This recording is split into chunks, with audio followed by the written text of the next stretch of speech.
In this tutorial, I'll show you how to request help with an order on Etsy in a simple and practical way. First, understand this. Etsy requires you to contact the seller first before escalating any issue. Most problems are resolved directly between you and the seller. Now, if you want to request help with an order on Etsy, here's what to do. Start by going to the Etsy website or app and logging into your account.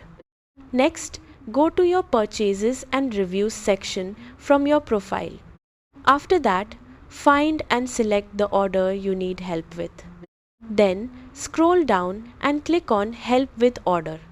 Now, choose the issue you're facing, such as item not received, item arrived damaged, or item not as described.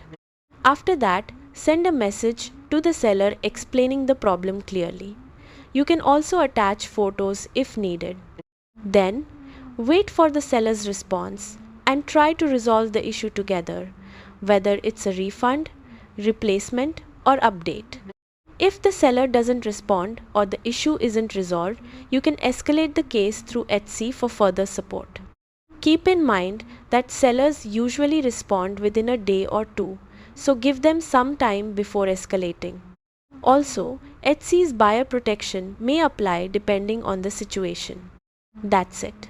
By using the Help with Order option, you can quickly resolve issues and get the support you need on Etsy.